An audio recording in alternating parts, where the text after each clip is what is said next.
Hello, everybody. Hello. All right. We'll get started here pretty soon. We got a lot to talk about today. I'm very excited. So much to jump into. So, we are going to be having, let me turn this down best I can. We're going to be having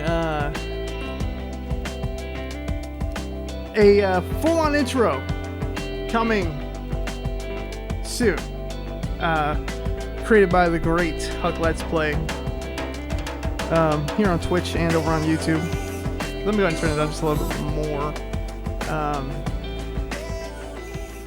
Hopefully you guys can still hear it. I just know for me it's a little bit loud music-wise, so let me know if you can if it's too loud for you, and we'll move forward.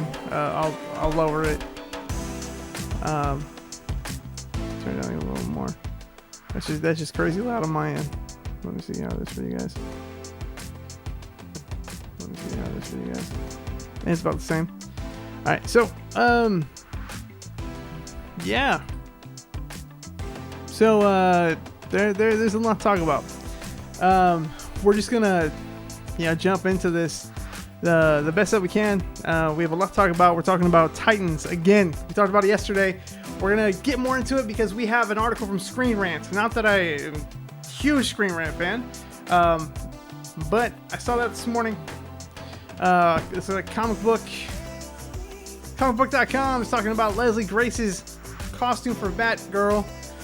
They also have comicbookreview.com also has, or cbr.com has a list of the 5 most overrated and the 5 most underrated My Hero characters. And then we're going to talk about, from Polygon.com, we're talking about D&D's new next campaign book, and what that means for Dungeon Masters, because your boy is currently a Dungeon Master, as it is. And we're going to be talking about things that, get this net out of here, we're going to be talking about a whole lot. We're going to talk about a couple of shows that are coming out, a couple of games that are coming out, that I'm very interested in, that are or they are already out, that I still want to play. And I kind of want to talk a little bit on a personal level as the show goes on. Just kind of want to get everyone's opinion, whether you're here on Twitch or if you're on YouTube watching it after the stream. I really want to just get into it, because this keeps popping up in my life, and we'll cover it when we get to that point. But we're gonna go and get started. That music is still loud in my ears. Let me turn it down on my end, because that's crazy loud. But yeah, please, someone let me know over in Twitch if it's too loud for you. If anybody's watching, let me check on my end. Let's go ahead and pause that music real quick. I just want to hear how it's gonna sound. Let's go ahead and pause that music real quick. It's still loud on your guys' end, so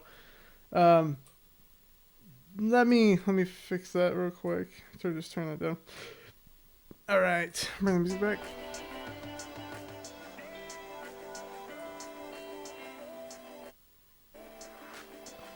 It is not getting any quieter. Well, it is what it is. It's whatever.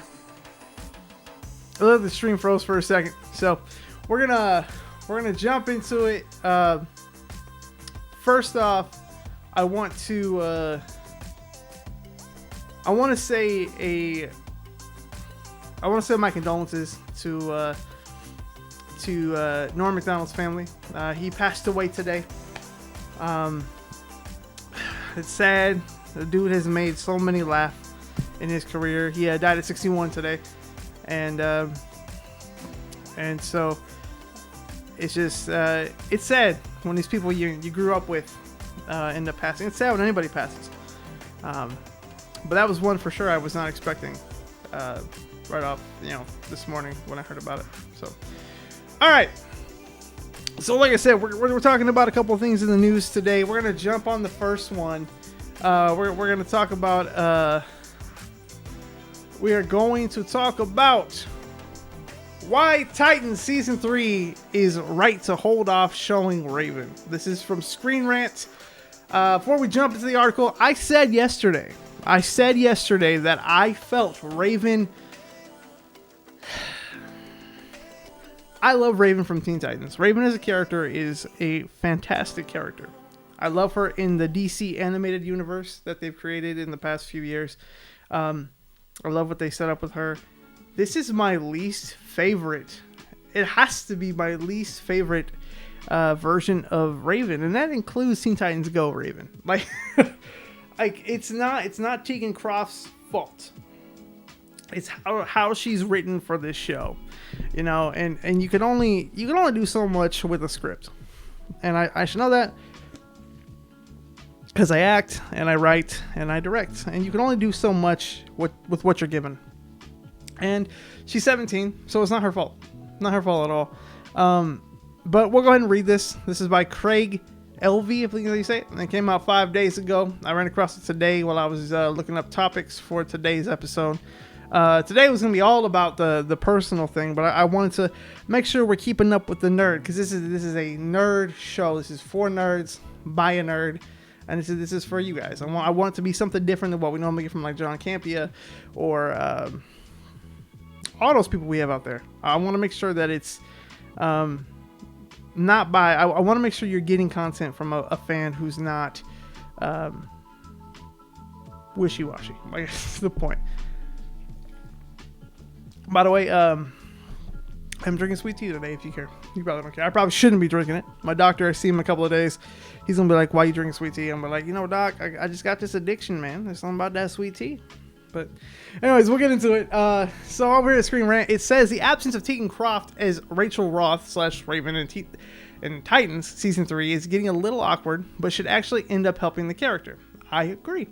Raven hasn't featured at all in Titan Season 3. Here's why that might be a good thing for Tegan Croft's teenage half-demon. Since the very beginning, Rachel Roth has been at the heart of Titan's narrative. Discovering she's a spawn of a powerful demon in Titan's first episode, Rachel soon falls in with Dick Grayson and his Titans outfit. Finding a family who accepts her unique abilities ever after Raven's dad tried to kill them all. I didn't like the way that was said. At the end of Titan Season 2, Rachel departs to Themyscira, accompanying Wonder Girl's corpse to the mythical Amazon island, with hopes of using the Raven's magic to resurrect her. Through the first 7 episodes, Titan Season 3, Rachel hasn't made a single appearance, and her absence is beginning to get awkward. Beast Boy mentioned that the missing Titan once in the season premiere, but it's out of sight, out of mind as Nightwing's team battles against Scarecrow and Red Hood in Gotham City. Okay, so we know from the trailer she does come back, but it's not clear why her absence continues for so long. COVID-19 always is a possible factor in the current climate, since she's from Australia, but Raven flies the nest. Flying the nest could be also a narrative choice. Became Breaking Bad, which Season 3, Rachel's light approach could be good for both the character and Titan's whole, though through no fault of Croft's, Raven was a low point Season 2. I totally agree. I kind of just said that. When the character debuted, Rachel struggled to accept her abilities. Kind of everything I've said.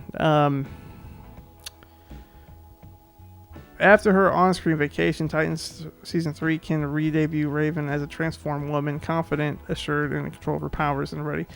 And I'm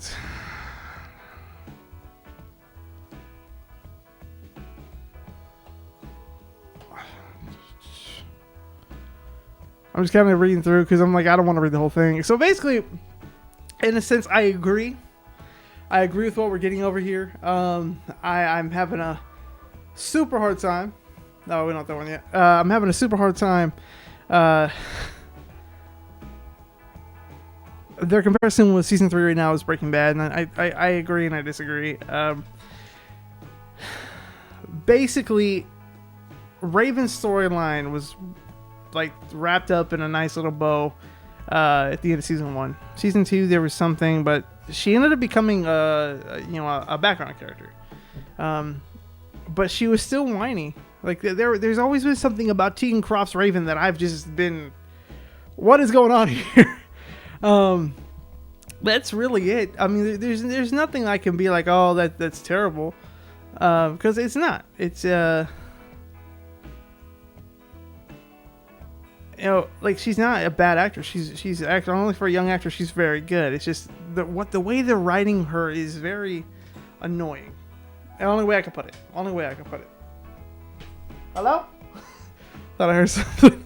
No, but that's the only thing. And this article really puts out what I agree is that Raven isn't really. You gonna do that? You gonna do it to me now?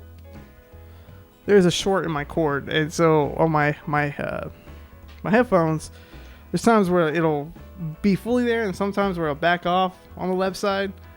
And this is one of those times. So, but yeah, man, I don't know. It's just one of those things where I'm like, I don't know. I was telling my friend Jordan, I said this yesterday, I don't feel like we need her back right now. Right now, let this be a Dick Grayson versus Jason Todd storyline. Then you've got Blackfire and you've got Starfire. Let Gar go through this trauma with his whole family, and then let Raven kind of be his reward. Because I am interested in what's happening with the Themyscira, if they're going to try to revive Donna. But right now, I hate, like, when Lost did it, it was terrible. And I feel like here it's terrible. I'm a kind of person, even on YouTube. I'm not feeling this music right now. That's like too hype for me. Not hype enough. Like that was like, it's called Beach Walk. That's why. Let's try this one. I did not like the music at all. I wasn't feeling the vibe with that one. But anyways, it's more of bringing that storyline in on Themyscira in the middle of all of this with Jason just kind of kills it. Because you're invested in the story that's happening now. Don't ruin that. And that's what's happening with My Hero Academia. My God. Oh my God. I don't want to spoil anything if you're not caught up on season 5 yet, but we've spent the last 4 episodes, I think, focused on the League of Villains and Shigaraki, and I'm just like, I'm bored. I'm bored. So bored. I'm not a villain person, and so when you throw me into a villain storyline that takes away from a storyline you've set up for the heroes, I'm very bored, because you've just put a halt completely on what we were into. Not saying it's not gonna pay off, but I'm bored. I fell asleep through My Villain Academia, that episode. Like, I fell asleep through it. Anyways, so that's really my opinion on Titans. Yeah, it's already how I feel. So that is all good. What screen are we on? Okay, just making sure we're on the right screen, because I want you guys to see it. So we'll go ahead and say goodbye to that one. Screen rant. Say goodbye. We're gonna go ahead and jump into the Batgirl story. You know, Leslie Grace. You know, Leslie Grace, man. I gotta tell you, I did not talk about In the Heights. In the Heights is my show. If someone were to say, I'm gonna give you a ticket to In the Heights, I'm gonna give you a ticket to Hamilton, and you could only pick one, all day your boy would be at the In the Heights show. Like, in my opinion, and I'm just a man who writes musicals in his pastime, but In the Heights has so much more richness to it. It has so much more story. Hamilton's cool because you're taking a historic figure and you're throwing hip hop into it, but there's more richness in the Heights.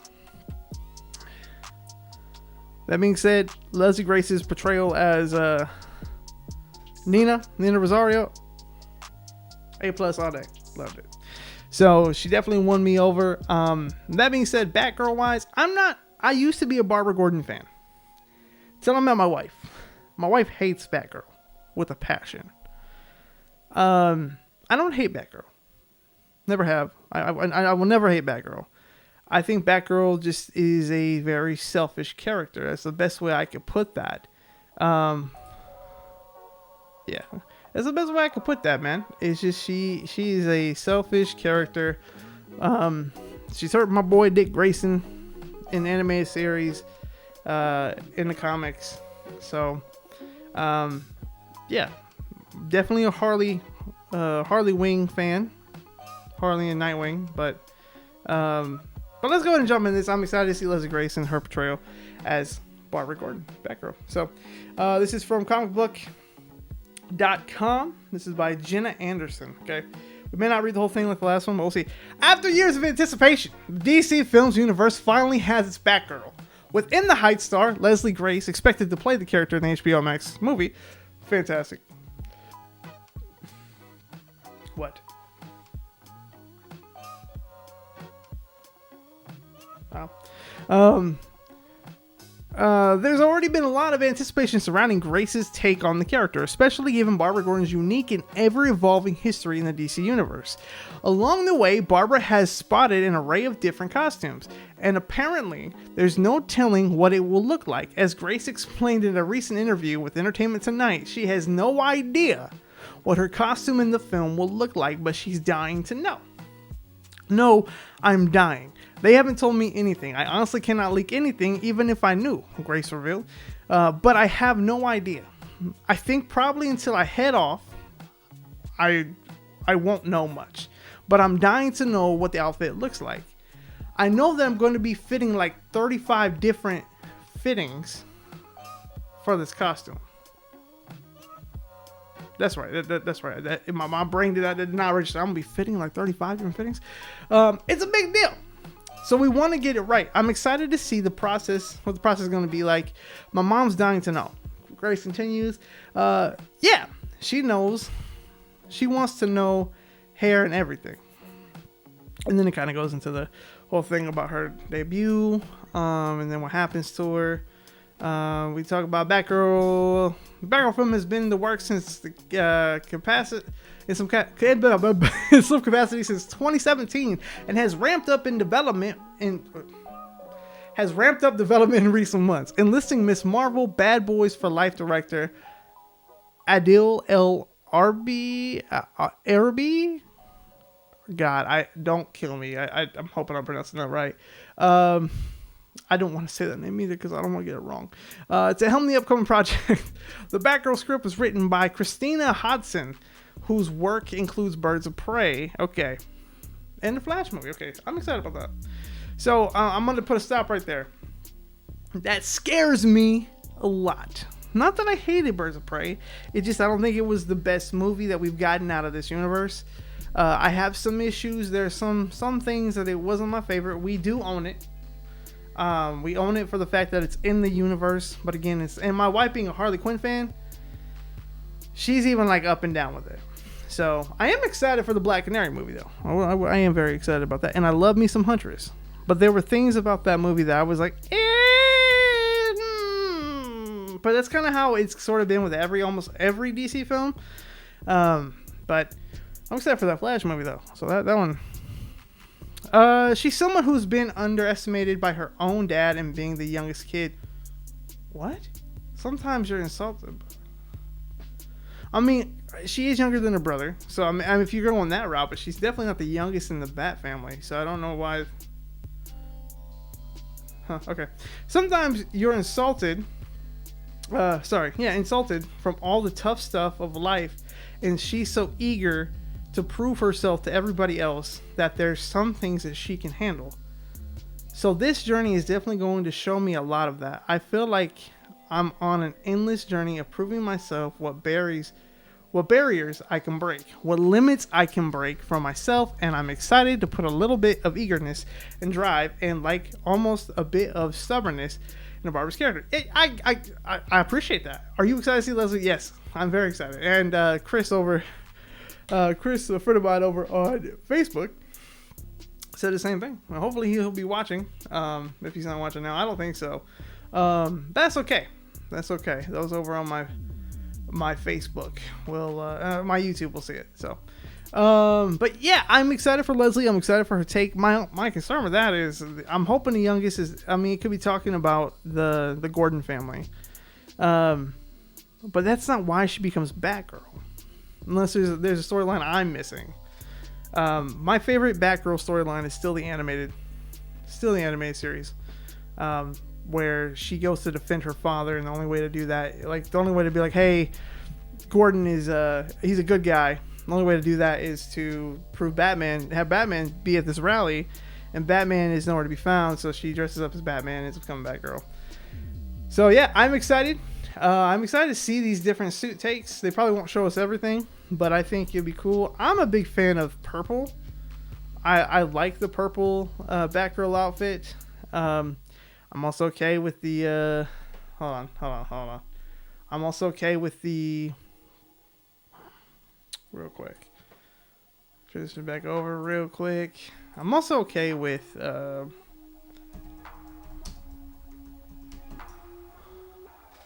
what we get. Did it even type in? Okay, did. I'm so sorry, guys, for drinking so much, but I'm thirsty. So let's see if we can spot any of the comic ones that I've enjoyed, or the story ones I've enjoyed. So I mean, there's the classic, purple one, like right here, which I really enjoy. Like, so this is the one I was talking about. I really like that suit. If they went with something like that, because in my opinion, that's what Barbara would have. Like, if you were to make your own suit, that's what you would have. I mean, there's classic Batgirl suit, and that's the Stephanie Brown suit. Yeah, like, here's a cosplay. It's leggings, purple jacket with the Bat logo on it, and then a button cape to it with some sort of cowl, and then yellow boots. Like, this is something a girl in college would make if they were trying to prove themselves to be Batman. So I really think that an outfit like that is a really, really good way to go. There is the Arkham costume, or is that Gotham Knight? Gotham Knights? Yeah. That might be that one. But that's Arkham. I can't tell. There's this one too. If it'll load. There's this one too. That is more, I feel like. I mean, that one's not bad either. So I don't know. I don't know. I'm more of a fan of the purple one personally. I will always be a fan of that outfit. Is a cosplay for that one? Was that for sale? Oh, I just want to look at a picture. It's a good out. Yeah. So it'd be the jacket, the cape. So, yeah, that's kind of where I would lean with it personally for me. So I'm excited, very excited to see her take on Barbara. I'll tell you this: the actress who plays Barbara right now in Titans is phenomenal, because my wife hates Barbara in Titans right now. I am not a fan. I'm a fan of her acting. I'm not a fan of Barbara's character. So we'll move on to our next one, which is. Come on, dog. All right. My Hero Academia, 5 most overrated students, plus the 5 most underrated. This is from CBR.com, which I think is Comic Book Review, right? I think. So this is by Brooke Thomas. This came out 2 days ago. Funny, because we just caught up on season 5. So some My Hero Academia characters are obviously favored to become pro heroes, but there are some who practical use in real life rescue operations is overlooked. Excuse me. Fans can't help but compare characters in My Hero Academia. Even the show constantly ranks the students in comparison with one another. However, each quirk has its unique strengths and weaknesses that make winning. Make sure I'm on the right page. Y'all seeing what I'm seeing? Okay, you are. Good. That's all I care about. How long we recording? Not even 30 minutes yet. So we still have this show, I think, is an hour and a half long. So we got plenty of time to talk. But no. So here we are. So where was I? So fans can't help it. However, each quirk has unique strengths and weaknesses that make winning circumstantial at times. Many of the tournaments and drills that take place in the show fail to account for this. Well, I don't care about the role model thing right now. So, while some characters are obviously favored to become pro heroes and beat out others, there are some whose practical use in real life rescue operations is overlooked. There are some My Hero Academia characters that shouldn't be counted out. Number 10. 10 out of 10. Overrated. Lemillion's quirk has so many uses. So he's overrated. See, okay, I'm a little bit confused about this article because it seemed like I'll read what they have to say about him, but I'm just like, so it sounds like you're saying that these students are underrated and they get overlooked. But then you're picking out students like Lemillion. So Mirio, Toguta, or Lemillion can pass through any object, making him virtually untouchable. There are only 2 serious weaknesses for this quirk that the fans of the anime are familiar with. The first is that Lemillion can get stuck in objects, but he trained diligently, so this would never happen. This makes him... Is that from my music? Oh. Was that the music? I don't know what the fuck that was. Hold up. Alright. That was weird, man. Maybe they came from the music. I don't know. Alright.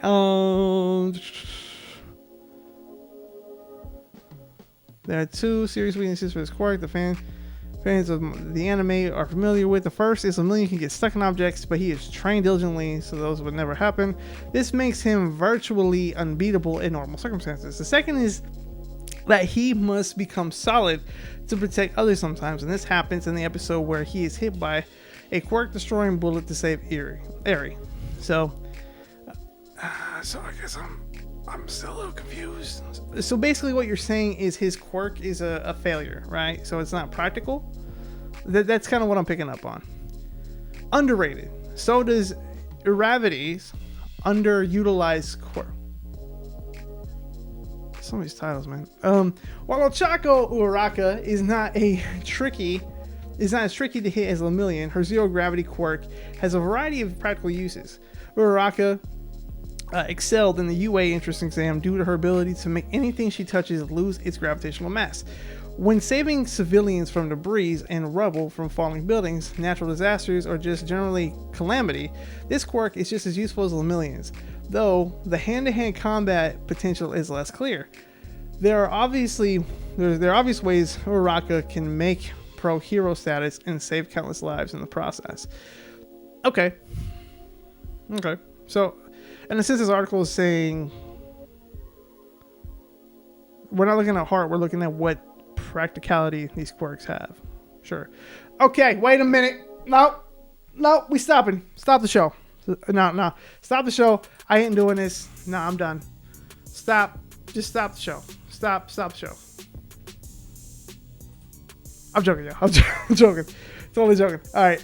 If you didn't know, Nejiri Hato is my anime wife. Next to Shion from Time I Got Reincarnated as a Slime. Those are my girls. But let's see what they had to say. Okay, let's see what they had to say before I get mad. All right, Hato's wave motion packs a huge punch, but it has 2 big drawbacks. One is slow speed, making it easier to dodge. The other drawback is it drains her stamina, giving it a clear limit. Most quirks do. This music's actually perfect timing because I'm actually frustrated right now by this article. Let's go back up to that real quick. Look, Brooke. I see what you're getting at. I understand what you're getting at. I don't agree with it. Okay? Let's keep reading. However, Hato is considered part of the top 3 in school, so her powers is tried and true. Still, some of the younger students have yet to fully develop. It's okay. So you have to understand, being top 3 and being a pro hero isn't about your quirk. Sometimes it's about your heart, about what you do in the situation. That's why I feel like Deku is a pro hero. Hold up. That's the one I'm gonna go over. I think I should be okay. Hold on. Okay, you guys listening? All right. All right. Hold up. I'm gonna put you back, Deku. I promise. Right now. All right. Oh, you came out of your standing crap. Sit there. Grab my headphones. All right. You have to understand. Here, okay? This is Izuku Midoriya. That is his name. But the world will know Deku, and I will change the game. I will save the day with a smile on my face. This is from a song I wrote. Anyways, This dude, yes, he has one for all in him, but that doesn't mean anything. This boy's heart is where it's at. You have to understand that. Like, being a pro hero is more than just that whole like mentality of like, oh, my quirk is like the, I don't know, that this article is really bothering me. Okay, Deco, I'll just put you here for right now. You go there? All right, cool, that worked. Let's jump back over. All right. So, however, Hado was considered top 3. Okay, so I mean, basically, they just ripped my girl just because like her power isn't as fast as some others, but it's still a powerful attack. All right, here we go. Dinky, my boy. Kaminari, man. He's underrated. I'll agree with you on that. But he has major drawbacks. So I don't know. He has major drawbacks.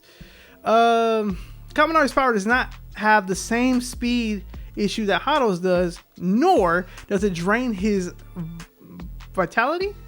Instead, it drains his brain power, which can lead to some pretty serious complications mid-fight. If Kaminari can find a way to circumnavigate, or mitigate the issue, he stands a chance of being more powerful than Hado.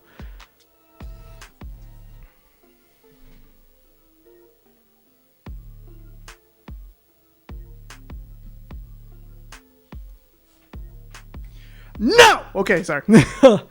His blasts are faster and more powerful than... Hold on. See, this is what I'm talking about. Like, something happened where now it's like, oh, we're not gonna do... There we go. See? Alright. His blasts are faster and more powerful, so all he has to do is train his brain and work on his aim, and he could stand a chance. There's more to it than that. It's finding ways to use your powers, but you're talking about, in my opinion, like, her surge is different than... Kaminari and Hado are two different quirks. So to compare them doesn't make sense to me. Alright, so moving on to 6.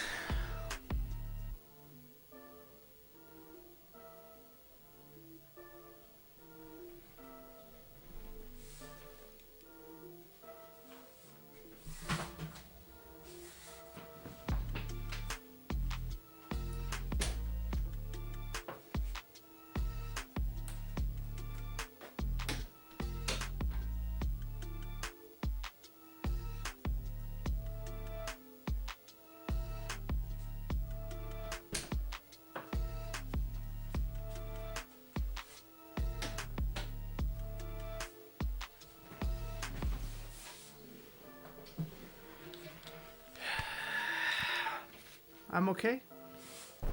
I'm okay. I'm not gonna get mad. I'm not gonna get mad. No, Titanus, I promise I'm not gonna get mad. That's okay. It's okay.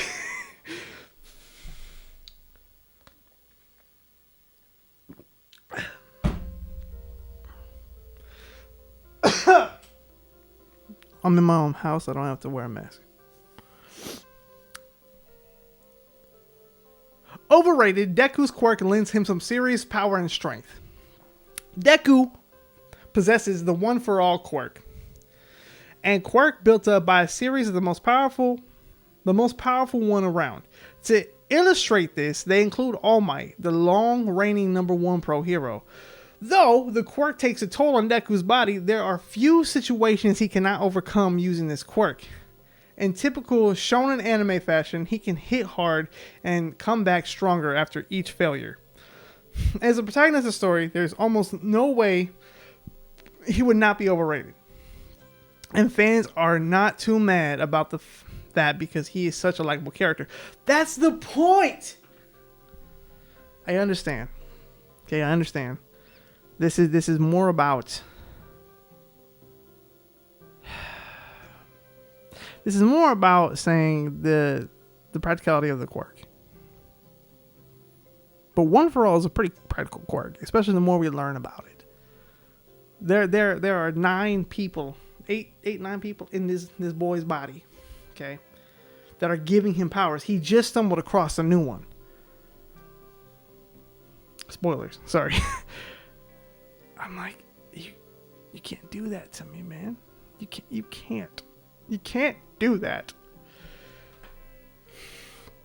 All right, Mina. Okay, I'll tell you this. Mina is pretty underrated, and thick as language. Thick character. That's all I'm gonna say. She a thick girl.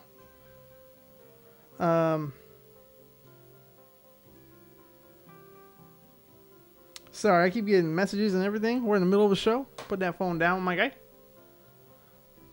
All right. So while Deku can overcome almost any obstacle with his quirk and cheery bubbly, Mina Ashito's quirk should be able to overcome more. With the ability to create and control acid, its various properties, Mina's ability should come in more handy, especially when fighting physical-based opponents. Fans can see why blasts of injury such as Kaminaris and Hados can break through Mina's defense, but it's a shame that Mina has not been given enough limelight to prove how useful her... Okay, so this is from a writer's point of view, and I gotta be honest with you. I had a discussion last year with a friend of mine about this, who's also a My Hero fan. To him, all the kids in 1A are the main characters. To me, the net, man. The net. It knows what I'm about to say. To me, that's like saying every kid in a Assassination Classroom is a main character. We all know Nagisa is the main protagonist. We also know Karma is next. There are a couple of more kids in that show that shine brighter than the rest. Mina is supporting. And the show isn't about Mina. Great character. And I think her and Kirishima's relationship needs to blossom more, because I love that. I'm a big shipper of those two. But our main characters are definitely Deku and Bakugo, Todoroki, Uraraka, Sue, and maybe Ida, but I feel like he's up and down as well. He's kind of gone into the Momo state. But there are tiers of, and you can even see it in the intros. The 5 who are up front majority of the time in the intros are Deku, Bakugo, Todoroki, Sue, and Ochako. So those are our 5 main kids. So it's not anything against Mina. It's just it doesn't work that way. I don't think there's not enough time to give her what you're asking for. Because her problem isn't her quirk. Honestly, she's one of the more uppity, cheerful ones. She's more the support of the team. All right. Why? Why? Why? Oh. Overrated. Sun Eater's abilities are diverse depending on his diet. Sun Eater's odd quirk manifest allows him to morph parts of his body into elements resembling things that he has previously eaten. The impact of his ability directly correlates with the amount of each specific food he eats. So there are some obvious limitations to his ability, and there's a certain level of pre-planning that that must be done daily. Though he is part of the Big 3 at UA, there are students with the potential to surpass him who haven't fully realized their potential yet. Look, I understand that. I get it. Totally get it. It's not about the quirk. And that's where I feel like this article fails, because it's not about the quirk. Okay, the one that I agree with, but at the same time, I'm going to argue on it. Alright. I'm talking about the next one. I'm upset with this one. Tamaki just he deserves more to life. Alright. Underrated. Momo's even more diversifiable, right? Diversible. Power should lend her more credit. One character who has the potential to outmatch Sun Eater is Momo Yajirozu. At the start of the school year, she was expected to be one of the top students, and her ability has the potential to be incredibly useful and versatile. I'm just like, yeah. Oh, no, wrong one. We're not there yet. However, as the show progresses, Momo doesn't shine as much as fans might have expected. There's a little reason for this, as her abilities create things that at will rivals that Sun Eater does not require the same. Okay, I don't understand that. So I disagree. It makes me wonder how far this writer has gotten. This was just uploaded a couple days ago, so it's not like it's an old article. And they mustn't have watched the OVAs either, because the OVAs show Momo as a huge asset to the team. But Momo, much like Hato, the more Momo produces out of her body, the more energy it uses from her. So I'm just kind of like, you're missing some things.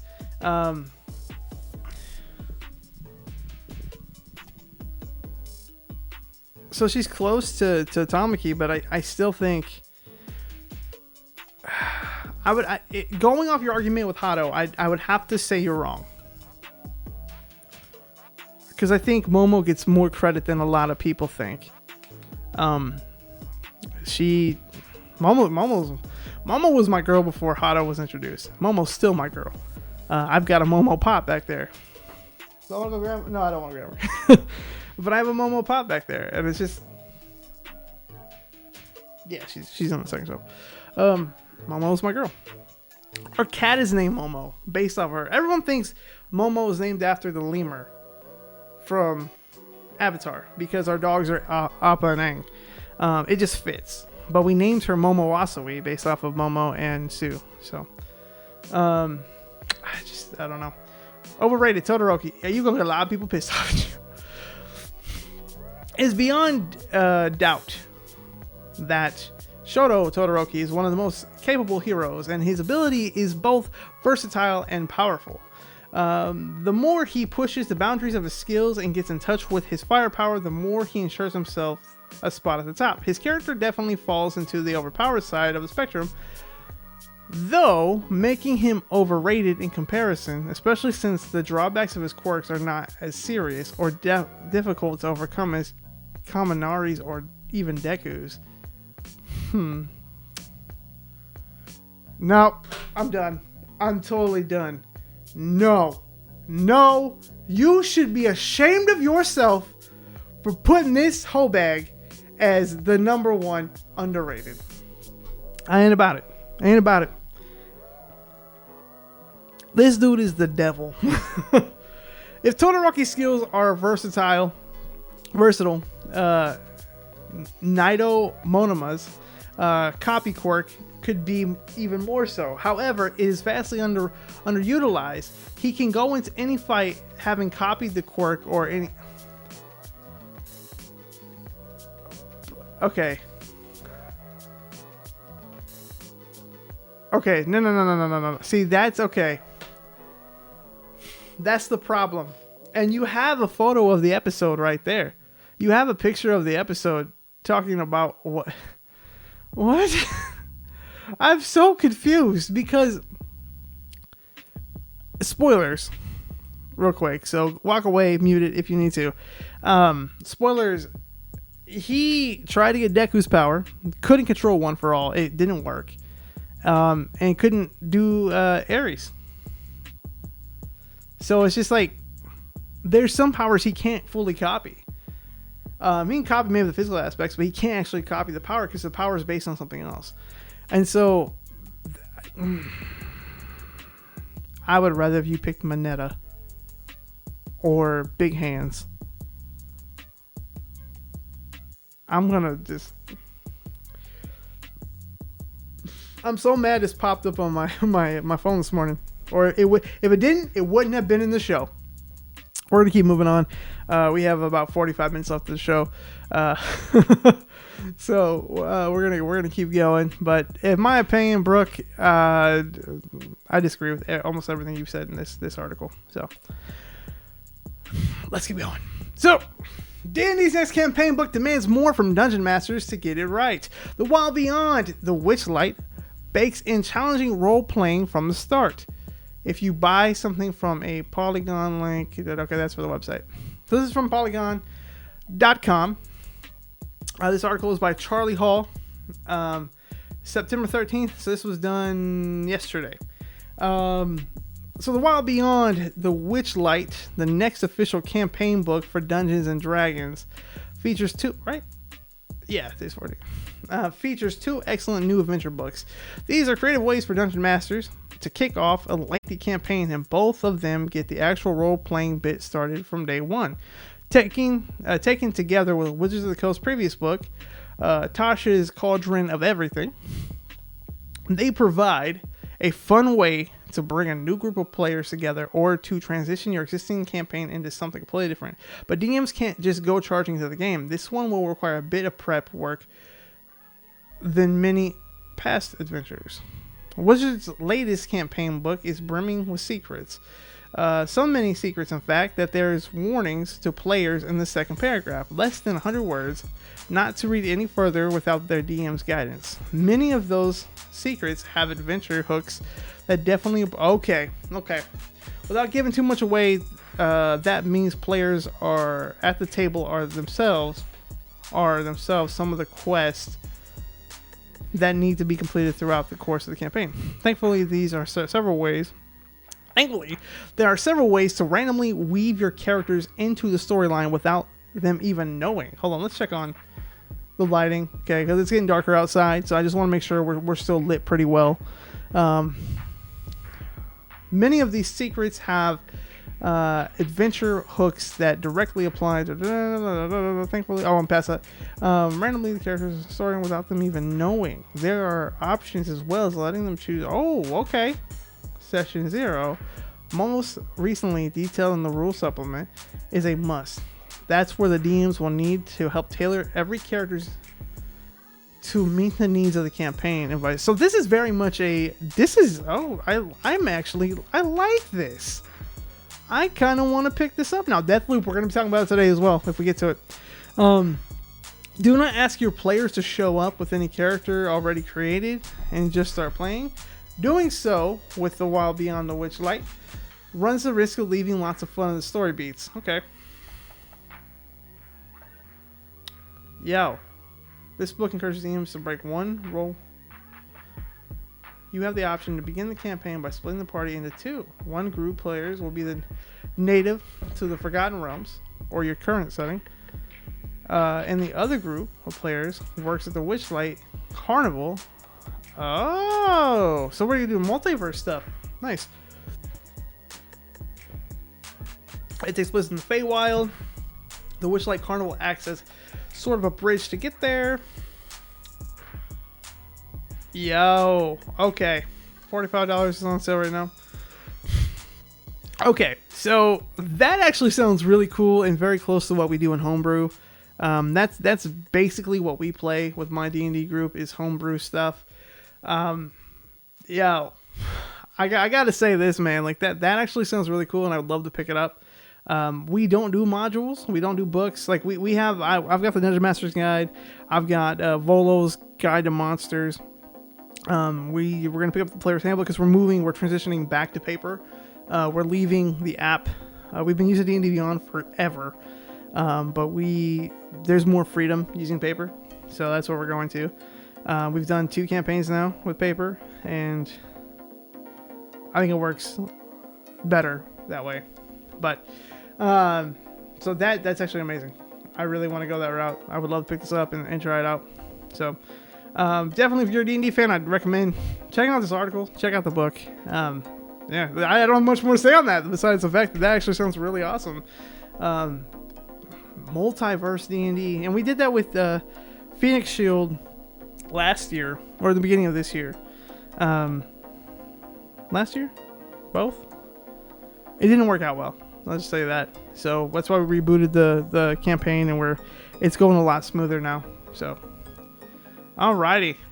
So that puts us basically back to us talking about everything going on in the world type of thing. So we got all of that taken care of. That's care of most of the show. But I want to, while we're here, I want to talk about things that have come to my attention since I have started working at GameStop. and just things in general. So we have Security Breach released a new, not trailer, but a video. I watched it with my friend Wyatt and my wife. Then I watched it, Matt Pat's reaction to it. There's some secrets in that video. We won't go it over here. We might, if they release something new, I will do it on the Twitch. But my goodness, man, it's creepy already, man. There was some heads popping in that video. Some weird wires. We're not sure what they are at the end of it. And it's just a Scooby-Doo, Hanna-Barbera type of deal. So it was interesting. Still excited for Security Breach. I can't wait for it to get here. Hopefully it's coming soon. My wife and I are huge fans of Five Nights at Freddy's. I own 1 through 5 on the Switch, and then I own Help Wanted as well. So I definitely want to pick Security Breach up for the Switch. I'm excited. Deathloop, just mentioned that. I am excited, man. I heard about this at work, and this game, man, genius. I would love to run a D&D campaign like this. Love to run a D&D campaign like this. Like, bring somebody in. So I have two D&D groups. All right. They wouldn't know about each other. Okay. So I've got D&D group A, D&D group B. So it's kind of. So basically, the premise of the game is you play as this character. I forgot his name. You're an assassin, pretty much. You've got a certain amount of time to kill these 8 targets. There's an AI who's after you, trying to kill you to not complete it. What I understand is if you don't complete it, the day starts over and you have to restart everything. That being said, I think it would be really cool to have 2 D&D groups connected without them knowing. They're fighting somebody. So D&D group A goes first. They fight somebody. They don't think anything of it. D&D group B comes in. Similar encounter.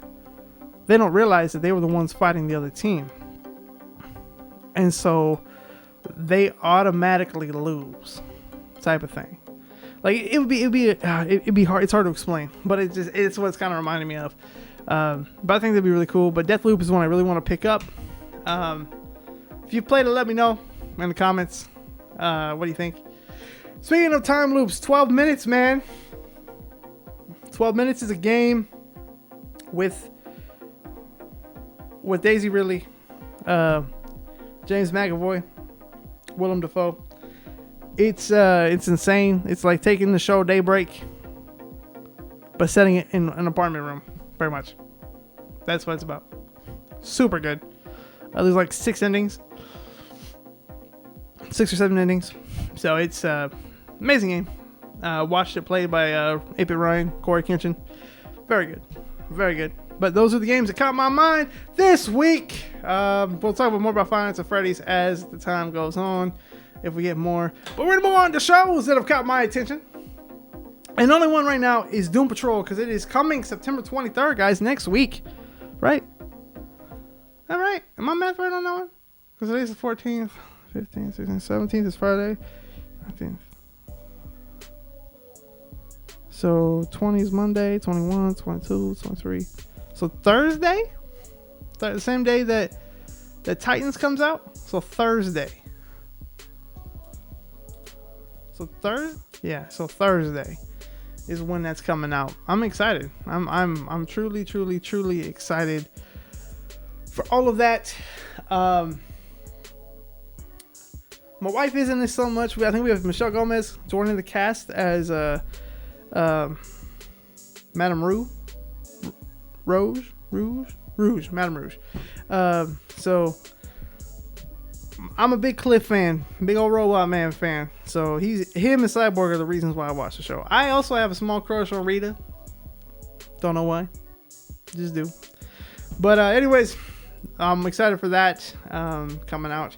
There's not really anything else that I've been in the mood to watch lately besides, My Hero and like Titans, the shows that I'm already invested in. So, all right. So we're gonna jump into something that's a little bit. We can keep this song that we got going. Yeah, we should be good. But we're going to be talking about something a little bit on a more private level at this point in the show. See, we're about an hour in the show, which is nice. I'm moving stuff, not meaning to. So, but yeah, this has been coming up a lot lately. First I saw it on the Dr. John Deloney show, and then I saw it again randomly on my YouTube, and it happened to my wife at the beginning of the year, and in a sense, it kind of happened to me at the end of last year, but not in the full extent. Have you ever had to end a friendship or walk away from somebody? Because that's really where this is at. My wife had a friend. I'm not gonna say any names. My wife had a friend. They were called each other their best friend. My wife was going through a time where her anxiety was flaring up a lot. Needed to have validation that they were friends, and that's hard. And the friend kept telling her, "Yeah, we're friends," and was there. But there were times where the friend would not be there. She would cancel because she had to go do this or that at last minute, or her boyfriend would be there with her, and this was supposed to be a day for my wife and her, and of course I would be there, but I wouldn't do anything with them. Like, I would be working on my own stuff, so I wasn't bothering anything. Well, I get a call from the friend, and the friend is like, "Hey," she's crying. She's like, "I don't know what to do. I just don't think I can be Serena's friend anymore." And I said, "Okay, what's going on?" She said, "I don't know. Just I'm getting anxiety, and I've never had anxiety before." I said, "Look, Serena's starting to, do stuff to fix that. She's trying to get help. The best thing for you to do is not to stop being her friend, but probably just take a break. Like breathe, slow down, and just let her get through it." So everything sounded fine. And then the next day, my wife's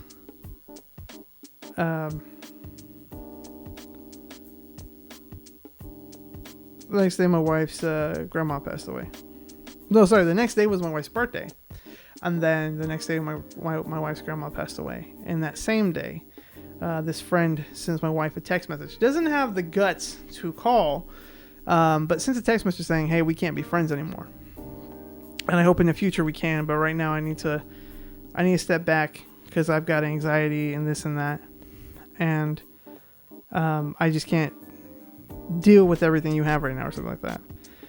And my wife just lost her grandma, and it's kind of where everything sort of goes downhill. But basically, the friend tells the boyfriend, who's friends with me, that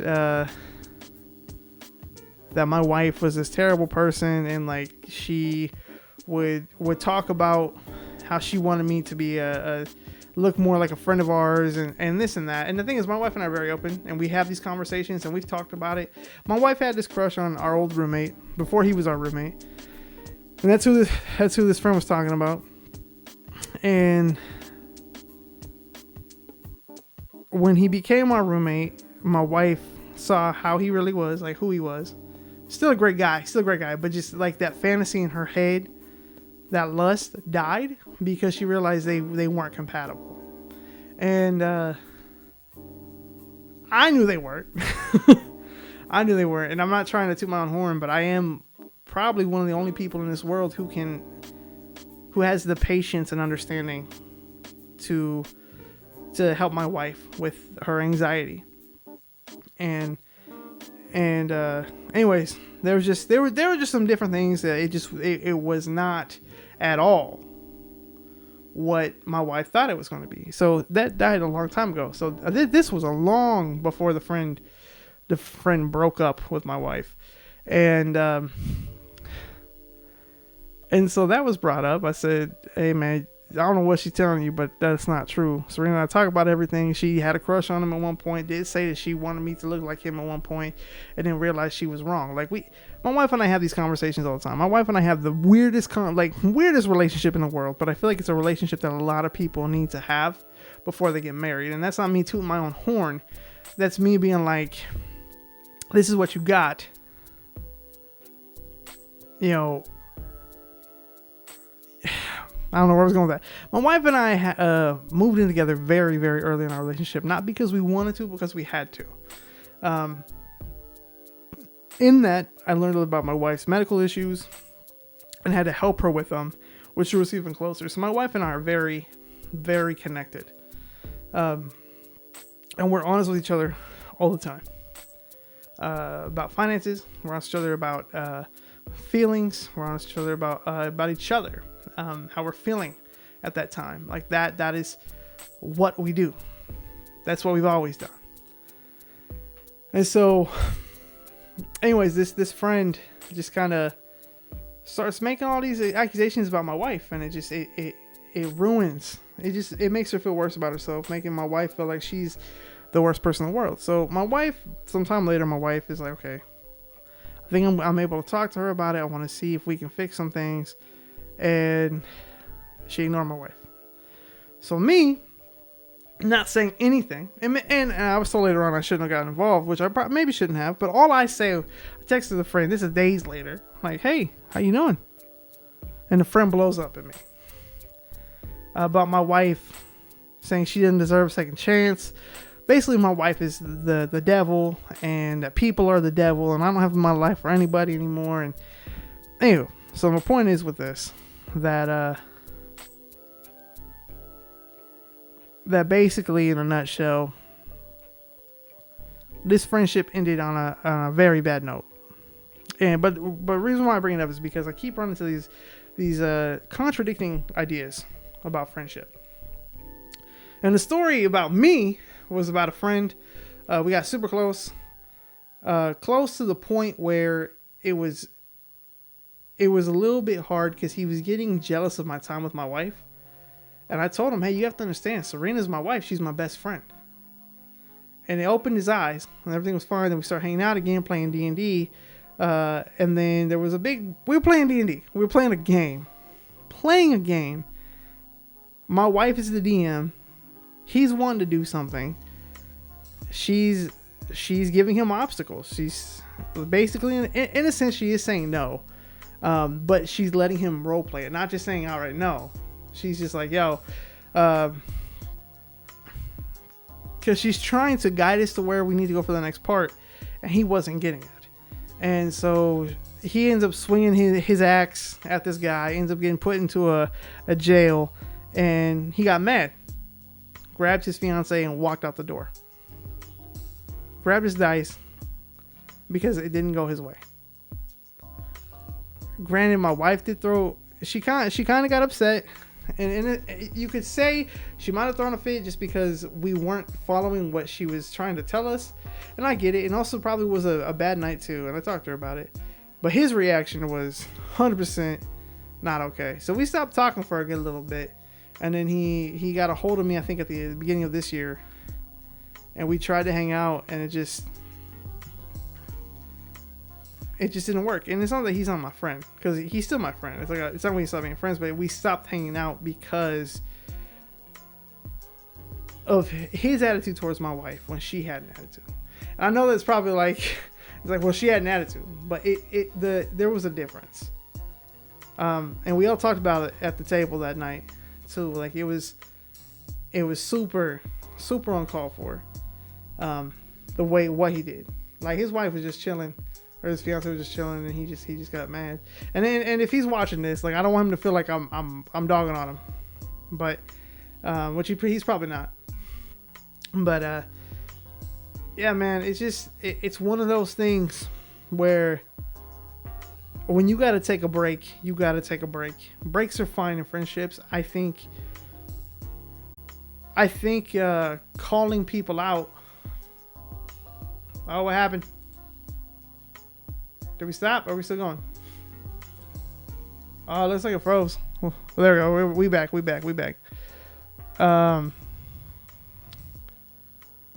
we got here? Oh, shoot. Let's go ahead and hit that plus ultra for all of y'all.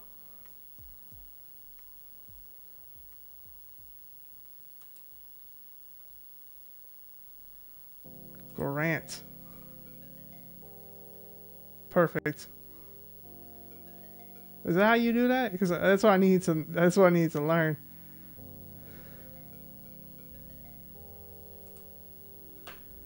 Oh, that was taking me on all of this. I did not want to do that right now. We're in the middle of a stream. I'll do it later. But no, like that's just what it is. We're grown adults. We don't need to be acting the way we're acting.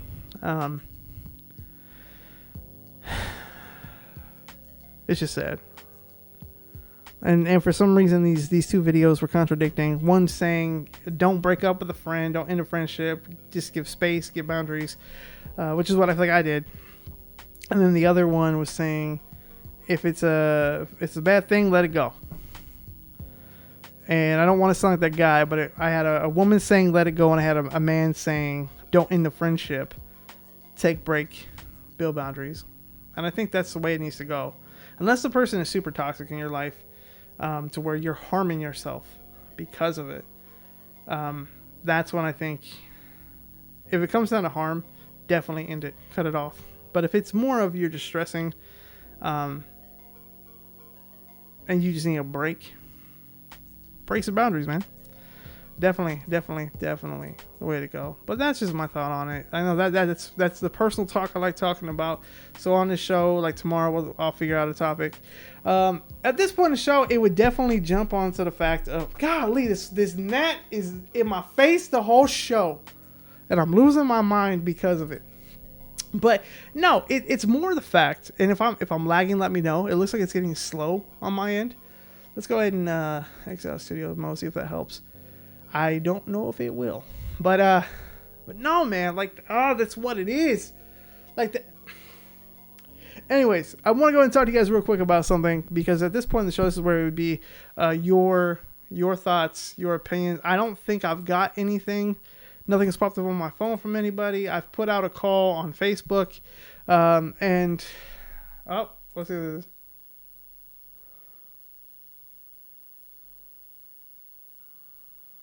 Let's see.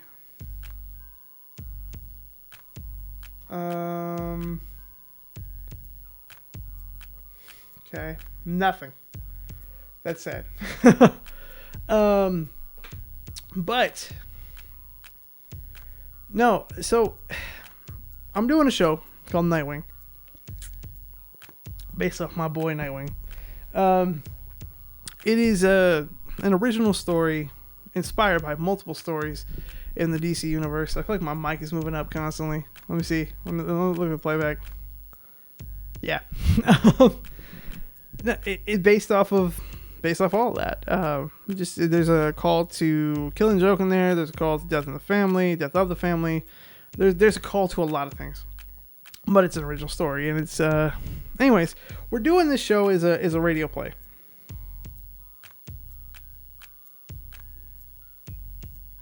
Is that the newest?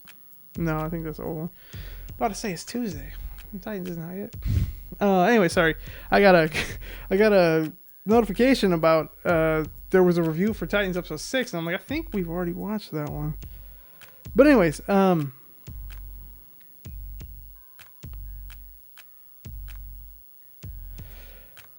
god, I'm so distracted. Anyways, so Nightwing, a musical. It's a musical about, is it here? Oh my god. Not at all what I want, but there it is. Clear as day. There it is. So Nightwing is a story about Dick Grayson, and it's a new telling of some stories. It's an original story at the same time, and it's just about him dealing with the loss of a family member. Okay, I'm not gonna tell you who. You'll learn in the first 5 minutes of the show. Dealing with the betrayal of a family member. 2 at that. Helping prove the innocence of a past nemesis.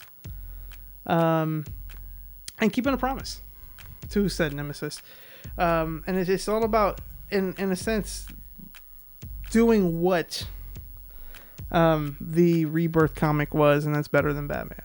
And it's just, and that's what it is, and that's what the show, and that's the theme of the show, is being a better hero than Batman. That's what it's about. So we're doing a live radio play of it. and it is for charity. And I know he's not going to watch this, so this all the proceeds are going to a friend of mine named Sam Cunningham, who has had 2 strokes this year. And his family, he just bought a house before this happened. Him and his mom moved into the house, and he was at work, had the first stroke, and was out. And then beginning of the summer, the second stroke hit, and the second stroke was worse. So he's just now at the point where he can get up and start doing a little bit. So we're trying to help best we can, help him and his mom out, so they can keep their home and not have to stress. So that's what this show's about, is just helping out a fellow nerd. Batman is something Sam and I share. Our love for superheroes is something that we share, and so I wanted this show to be that as well.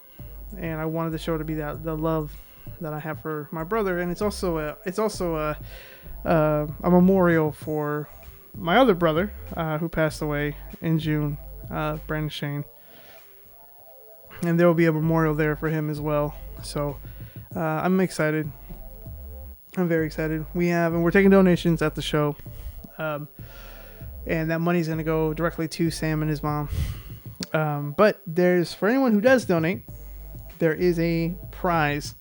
I'm not going to show you, but there's a prize basket down here full of Batman items, Nightwing items, DC items that they can take home at the end of the show. So I'm excited. I'm truly, truly, truly excited. I'm getting tired, man. We're getting done with the show pretty early. But that's okay. I don't want to keep going if there's nothing there. I might put a call out real quick to the Facebooks and see. I even typed that in. Wow, the Facebooks.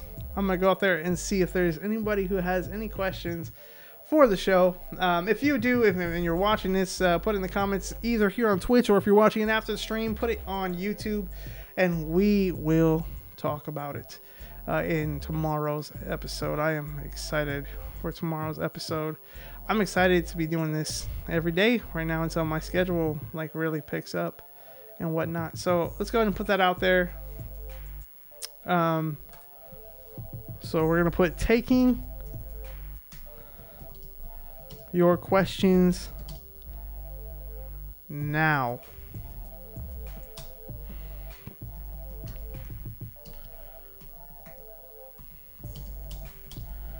Something new about the show as well is we actually have sponsors. Unfortunately, I think we've spent some of their almost all the money from the sponsorships. So we're trying to look for some more on, but we've used the money for costumes and set pieces.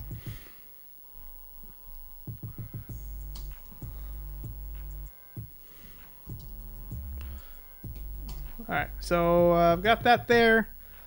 I'll put taking your questions now while we are live. Ask away. I'm also going to put that here as well. I don't think anybody's watching but me, so there's that. Taking your questions live while we are watching. All right, so let's see. I'm going to go ahead and put it on the Bueno page as well. Which, by the way, if you have not, go follow me on my social media pages. Team Bueno Music over at Facebook, Teller Bueno Music over at Twitter, and I believe Teller Bueno Music over at Instagram. So follow those and subscribe to my YouTube channel if you have not. All right. So we'll go ahead and share that. I don't want to share it to a group, man. Don't make me do that.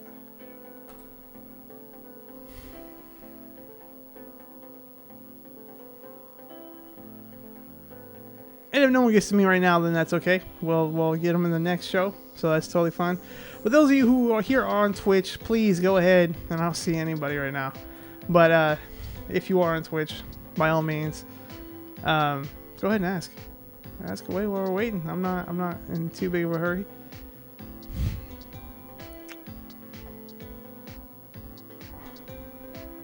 I'm just getting sick of this.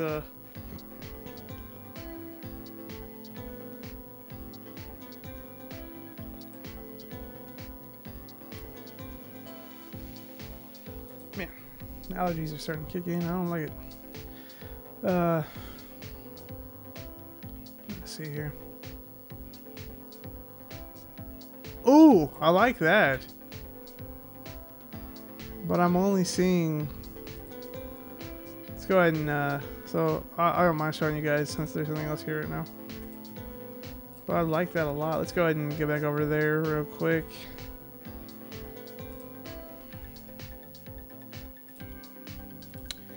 This is actually really cool, in my opinion. So it's looking like, so they're saying what? Dick, Barbara, Tim, Bruce, Terry, and the Joker. You forgot Harley, my guy. I'll go ahead and reply to that real quick. You forgot Harley. So this is definitely, yeah, Batman Beyond. Well, of course Batman Beyond, but it definitely looks like Return of the Joker to me. Great film, by the way. No, we don't want that. We don't want to tag anybody in it. Just want to correct this guy on his wrongdoings. Yeah, man, like it's actually pretty cool. We're gonna go ahead and jump on over here real quick. Yeah, we have 15 more minutes. I am waiting for people to reply, and again, if we don't get those people in 15 minutes, I'll just look at photos and whatnot. And we'll talk. Because that's really all I got for today. Not a whole lot. We might go ahead and end it. I don't know, and just save those questions for tomorrow. But yeah, so yeah.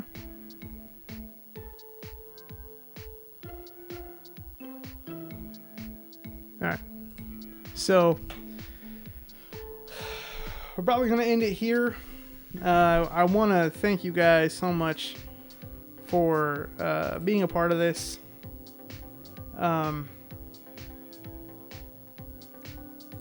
Just being a part of the show.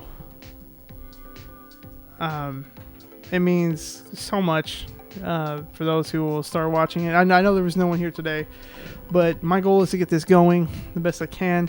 If you're curious on what I use, I do have affiliate links that will be on the YouTube page. Do go check those out so you can see what I use if you're looking for audio equipment to start your own channel, your own podcast, whatever. Let me know. Just make your way downtown, walking fast. Faces. Hold on. What happened? Oh, there. See, it's doing something stupid, man. Faces passing. I'm homebound.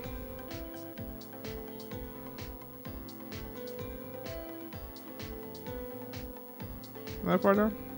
I don't think so. I don't think it's that far down. Yeah, it's not that far down.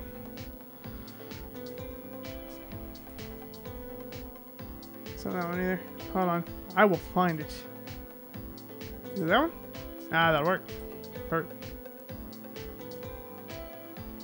Perfect. Alright, guys. Yo.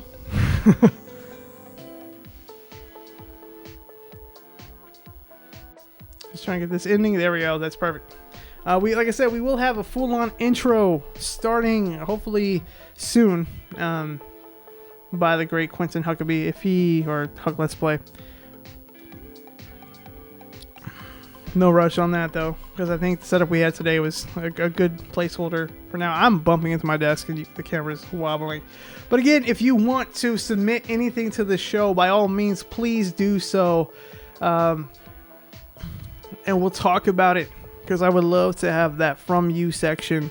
And we'll just talk about it. Talk about anime. Talk about what you're feeling. Talk about your opinion. Ask me my opinion about something that we haven't covered, or maybe we have and you just want to hear it again. I'm down to talk about life and a whole bunch of stuff.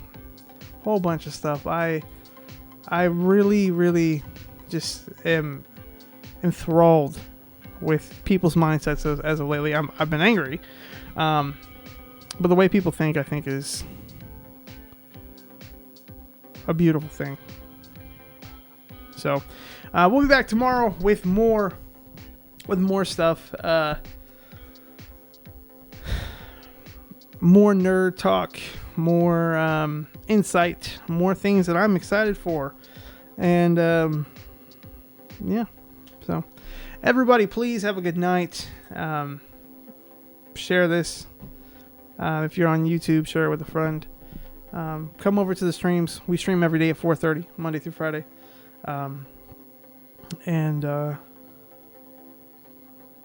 Yeah, 4:30 Central Time. Let me get that right. 4:30 Central Time, and we're here to talk, man. And if we break down more into personal things as time goes on, we break down to more personal things. But I just want to share my life with you, and my life is a nerd. So, without further ado, I love you all, and have a good night.